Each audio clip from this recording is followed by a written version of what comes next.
maatii isaatti namoota barnoota hin arganne afaanii fi herreega barsiisu odeessaalee gaggabaaboos qabnaa saganticha waliin Firaa'ol Balaay. marii nagaaf waamichi dhiyaatee guyyaa lama booda Maqaleen dirooniin haleelamuu TPLF himate. Humnoonni Tigraay fulbaana 11/2022 dibaabee gamtaa Afrikaa jalatti marii nageenyaa gaggeeffamu irratti hirmaachuuf qophii ta'uu ibsanii guyyaa lama booda magaalaan Maqalee dirooniidhaan haleelamuu TPLF himateera. Galaanaa Balaay dabalee isinitti hima. Haleellaan diroonii kun Yuunivarsiitii Maqaleetti mooraa Addii Haqii jedhamu irratti akka raawwate ibsan dubbii himaan TPLF obbo Geetaachoo Raddaa haleellaa kana mootummaa Itoophiyaa fi Eertiraatu raawwatan jechuun himatanii. Daayireektarri Hospitaala Meedikaalaa Aayidar Dr. Kibroom Gabrasillaasee haleellaa kanaan haga beekanitti namni tokko mataan isaa miidhamee hospitaala isaaniitti yaalamaa jiraachuu himan. Mootummaan Itoophiyaa himata dhiyaate kana irratti haga ammaa homaa hin jenne. Obbo Geetaachoo Raddaa haleellaa diroonii alanaa kanaan wal qabatee ejjennoo isaan marii nagaaf qaban irratti sagantaa BBC News Day jedhamu waliin gaaffiif deebii taasisaniin ammas mariin nagaa filannoo isaanii akka ta'e dubbatan. Yaadni marii nagaaf dhiyeessan dadhabuu irraa osoo hin taane cimuu isaanii irraa akka maddes dubbatan. There have been massive offensives been launched against Tigray by the combined forces of Abiy Ahmed and Isaias. Haleellaawwan jajjaboon qindoomina humnoota Abiy Ahmedii fi Isaias Afeworqiin Tigraay irratti banamaniiru. Iddoo hedduutti lafa qabannee eegsisuu dandeenyeera. Bakka hedduu waraanni jirutti humnoonni isaanii diigamaa jiru. Yeroo dubbachaa jirru kanatti dirooniiwwan magaalaa guddittii iddoo ani jirutti namoota nagaa xiyyeeffatanii haleelaa jiru. Garuu ammas nagaan filannoo keenya tarsimawaadha. Ammayyuu rakkoo siyaasaaf falli karaa maree siyaasaa argama jennee amanna. Waraanni deebi'ee galuun gaddisiisaa ta'us ammas falli takka ittiin jiru marii nagaan rakkoo jiru furuudha. TPLF guyyaa bara haaraa Itoophiyaatti marii araaraa jaarsummaa gamtaa Afrikaan gaggeeffamu akka simatu ibsee waraanni akka dhaabatu waamicha yeroo godhu haal duree amma dura mariif kaahaa turee fi mootummaan Itoophiyaa hin fudhanne akkam akka godhu hin ibsine ture. Gaaffiif deebii alanaa irratti obbo Geetaachoon waan irratti cichan keessaa inni ijoon bilisummaa uummata isaanii ta'uu kaasaniiru.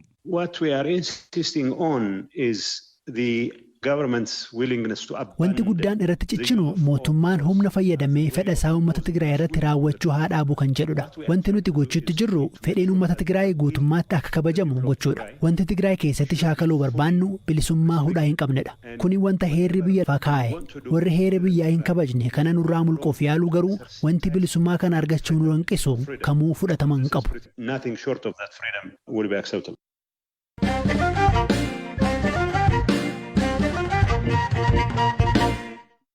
Filannoo pirezidaantummaa Keeniyaa hagayya 9 gaggeeffameen kan injifatan Wiiliyaam Saamo'ii Ruutoo pirezidaantii Keeniyaa shanaffaa ta'uun har'a baallii fudhataniiru. Nama siyaasaa ta'uu isaanii dura daldalaa lukkuu kan turan Ruutoon ministeera muummee Itoophiyaa Abiy Ahmed dabalatee bakka dureewwan biyyoota Afrikaa fi dhaabbileen idila addunyaa argamanitti kakuu raawwatan. Sirna kakuu raawwachuu isteediyeemii Keeniyaa Kaasaaraanitti geggeeffame irratti haasaa kan taasisan pirezidaantiin haaraa Keeniyaa Wiiliyaam Ruutoo pirezidaantii ta'uun isaanii jiraachuu waaqaa akka mirkaneessu dubbatan. This moment is a moment like no other.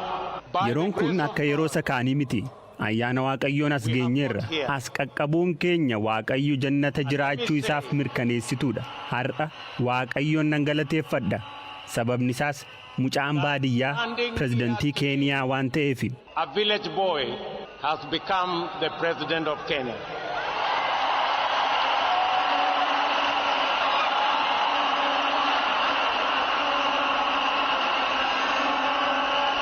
Ruutoon deemokiraasii biyyattii irratti hojii guddaatu hojjetame jechuun koomishinii biyyaalessaa biyyattiis galateeffataniiru. Keeniyaan biyyoota kaaniifis fakkeenya tahuu akka dandeessu eeruun bulchiinsi isaanii guddina deemokiraasii biyyattiif kana caalaa akka hojjetu himan. Guddina dinagdee cimsuu, qaaleensa jireenyaa to'achuu fi jireenya lammiilee fooyyessuuf akka hojjetanis waadaa galaniiru. Ruutoon waraana kaaba Itoophiyaa furmaata karaa nagaa barbaaduu pirezidaantiin duraanii Uhuruun eegalan jabeessanii akka hoogganan waliigaluu isaaniis dubbataniiru. I commit on the peace initiatives in our region, including both in Ethiopia and in nageenya naannoo keenyaa mirkaneessuuf keessumaa tattaaffii biyyoota akka Itoophiyaa fi Great Lakes keessatti nagaa buusuuf godhamuuf tumsuuf waadaan gala. Obboleessi koo hangafaa pirezidantiin Keeniyaa Uhuru Keenyaattaa kan naannolee kanatti nagaa buusuuf hojii jajjabeeffamu hojjetan mariiwwan nagaa buusuu uummata keenyaa bakka bu'uun eegalan itti fufuun hoogganuuf yaada dhiyaateef faaraan simataniiru. Mootummaan Keeniyaa fi anis dhuunfaan yaaliiwwan nagaa buusuu Uhuru Keenyaattaan durfamu kana akka deeggaru waadaan gala. Giddugaleessummaa gama kanaan godhamuuf mootummaa Keeniyaa fi anas na gargaaruuf waan walii galtaniif kabajamoo Uhuru isinin galateeffadha. And I want to thank you, Your Excellency, for graciously agreeing to support us and to help me in those interventions. Baha Afrikaatti biyya diinagdee jabaa Keeniyaa kan hoogganan pirezidaantiin itti aanaan duraanii kun gahee biyyi isaanii naannoo Baha Afrikaatti nagaa tasgabbii fi badhaadhina fiduuf godhamu jajjabeessuuf waadaa galan. Kenya will continue, ladies and gentlemen, to be a dedicated partner to peace, security. Kabajamtoota, Keeniyaan gama nageenya, tasgabbii fi badhaadhina naannoo Baha Afrikaa dhugoomsuun michuu murannoo qabdu ta'uu itti fufti. Waliin hojjechuu keenya cimsinee itti fufna. Keeniyaan waliigaltee hawaasa Baha Afrikaa ijaaruuf waliigalame raawwachuuf murannoo qabdi. Sochii bilisaa kan namaa meeshaaleef tajaajilaa hojiitti ni hiikti. Akkasumas dhugoomuu waliigaltee barbaachisaa ta'e daldala bilisaa biyyoota Afrikaafis ni bitamti. Of the Africa Continental Free Trade Area.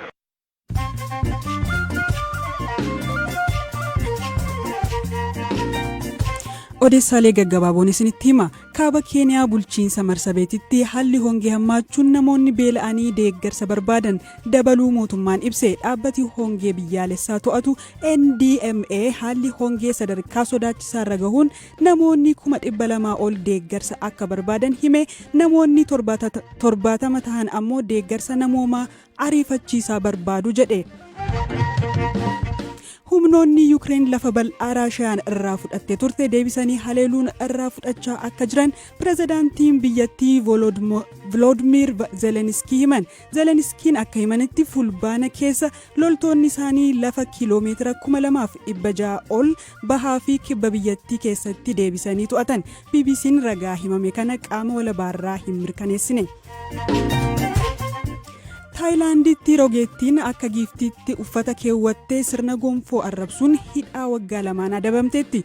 Shamarreen ganna 25 hiriira siyaasaa bara 2020 Baankookitti adeemsifame irrattidha. Wandaboo halluu diimadii uffattee kan mul'atte.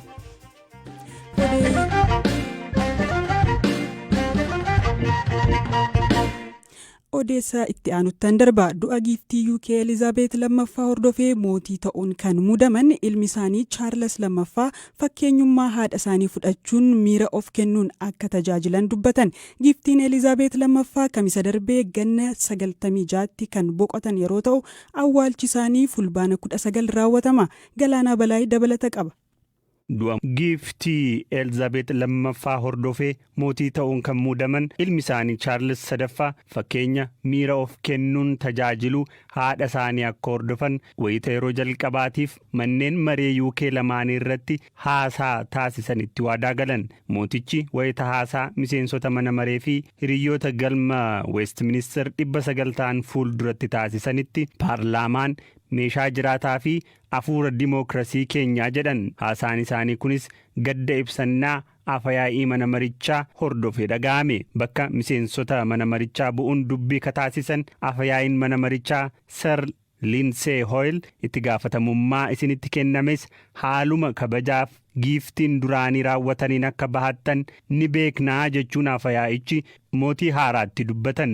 Mootichis deebii kennaniin fakkeenyummaa giiftitti fudhachuunis amanamummaan hojii isaanii akka hojjetan waadaa galan.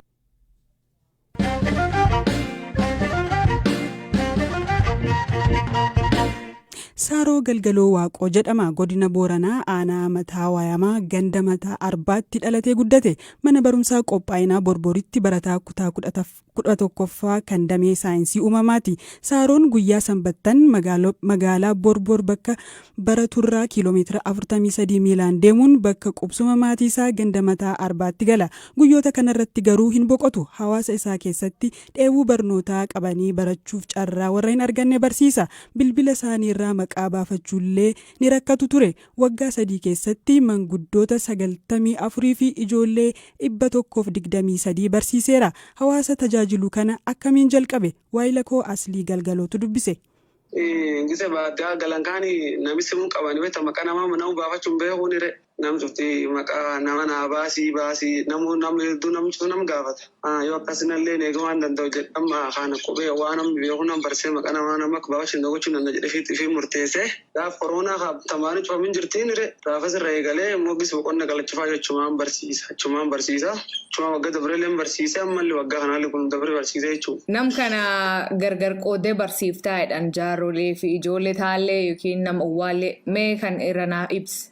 Namni akka 3 barataa tokko namni guddaan guyyaa ta'e bakka 2 sa'a 9 irra eegalaa sa'aatii 11 takkulii gartee sagantaa lamaa tattafee barataa. Ani immoo ijoolleen itti galtee ijoolleen muluun bakka tokko barattee akkasiin bakka 3 baasee guyyaa dhummaa 3 farqa 3 barsiisuu jira jechuudha. Saabjektii kam fa'aa barsiifta? Saabjektii afaan Oromoo fi herreega barsiisa. Deebiin ati irraa argachuu jirtu maal fakkaata jaarrolee barsiiftan? Warri akka malee fedhanii ammallee akka baratanii jijjiirama akka malee wal keessanii beeknu akka jijjiiran fedhanii akka fedhii qabanii beekan nama akka malee fedhii qabaatu siyaanii taasisaa singala sun barsiisee tura akka biraa tafee barsiis barbaadaa yoo namni hedduun isaanii akka fedhii qabanii akka fedhii olaanaa qabatu warri. Jijjiiramee atammaa warri irratti agartu maal fa'a? Jalqaba irratti warri jalqaba irraa gamman waliin turani namni hedduun isaanii dubbisuu illee danda'anii barreessuu illee danda'anii amma hedduun isaanii dubbisuuf barreessuu waan akka herreega harkaanii da'uu aduu sirkii da'an harkaan wayii da'uu namni hedduu danda'anii. Ati nam barnoota kan kee kan hojjetu umurtee duraanii barsiisaa ta'uu feet moo barsiisaan kun rakkoo uummata kee jirirraa kan ka'e? Ani immoo barsiisaa ta'uu illee hin jibbu garuu dura barsiisaa ta'uu barbaadeef hin barsiifne. Rakkinuma hawaasi qabu argee namni allee waan danda'u jechuu qabaadhe murteessaan immoo ammaa waan godhu yoo nama afaan dubbisuun beeknu akka inni barsiisuu malee waan biraa uummata hojjechuu waan dandeenyeef. Bakka allee waan danda'u waan ifi danda'uun uummata tajaajilu qabaadhe murteeffadhee malee dura barsiisaa ta'uu ta'e barbaadeef hin barsiifne. Ati lamaan ta'uu barbaaddi yoo barnoota kan kee xumuratte. Bulchiinsummataa agartee waan bulchiinsummataa barachuu barbaadu jalqaban waan naachuraal baradheef immoo waan dooktorii kan fayyee garii akkas karoorfan malee jalqabu kutaa 7-8 gaafa 9 gaafa jira kaanii waa'ee sooshaal baradhee waa'ee bulchiinsummataa agartee waan kana baradhaadhee murteeffadhee. Warreen barnoota kana argachaa jiranoo maal himu? Barachuu jisadii armaa jirra jisadeeru barachumaa jira jila maayaa baradham. Agammaat waan baratti qabdaa proogiraam kan jaalatti moo akkamiin laalti? Guddoo jaaladhi andurii ilmaan tiyyaanii shiilkii maqaa shiilkii hin beeku mucaa kiyyi maqaan kuneen dha jedhamin aadaa wal gargar hin beeku maqaa shiilkii sunuu ufumaan baafadha. Ubee tokko ta'aa jettu tokkotti jalqaban hin beeku ubee sun amma galaata rabbii galaati isaa qubee Gugaa guddaa jeffitee dubbisee bira deemu. Galati isaatiif galati waaqa. Jaalatee sammuu ofii keessa fudhatee kameen doomaatu nu barsiifnu ka barnooti isaatu harka qabu. Isaati boqonna fidhiisee asila taa'ee quwwatee ofiiyyuu barnooti cinqatti hagam qabu. Waan ofi quwwati dhiisee nu barsiisee ifaan nu baasee amma qubee addaananiin duri qubee tokko itti jalqabdu addaan hin beeku amma qubee agitiitta mijaa addaan baasee jira.